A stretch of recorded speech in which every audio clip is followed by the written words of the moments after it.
بسم اللہ الرحمن الرحیم الحمدللہ رب العالمین الصلاۃ والسلام علی خاتم النبیین اللہم صلی علی محمد وعلی آل محمد۔ السلام علیکم ورحمۃ اللہ وبرکاتہ۔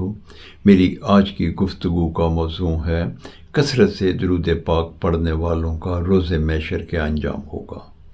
امام المرسلین رحمۃ للعالمین حضرت محمد صلی اللہ علیہ وآلہ وسلم پہ ہمارا مال، جان، والدین، اولاد سب قربان، آپ صلی اللہ علیہ وآلہ وسلم کا ارشاد گرامی ہے کہ کثرت سے درود پاک پڑھنے والے روز محشر میرے سب سے قریب ہوں گے۔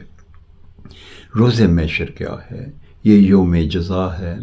اس دن مزان سجے گا، سور پھونکا جائے گا، سورج سوانے سے پہ آ جائے گا، پہاڑ روئی کے گالوں کی طرح اڑیں گے، نفسا نفسی کا عالم ہوگا، نہ ماں اولاد کو پہچانے گی، نہ اولاد ماں کو پہچانے گی، سب کو اپنی اپنی فکر ہوگی۔ اس روز قربان جاؤں میں حضرت محمد صلی اللہ علیہ وآلہ وسلم پہ، وہ ان لوگوں کو اپنی رحمت کی چادر میں چھپا لیں گے جنہوں نے کثرت سے درود پڑھا ہوگا، یعنی کہ وہ نبی پاک صلی اللہ علیہ وآلہ وسلم کے سب سے قریب ہوں گے اور آپ کی شفاعت کے زیادہ حقدار ہوں گے۔ اللہ رب العزت ہمیں کثرت سے درود پاک پڑھنے کی توفیق عطا فرمائے تاکہ قیامت روز محشر یہ ہمارے لیے باعث نجات ہو۔ السلام علیکم ورحمۃ اللہ وبرکاتہ۔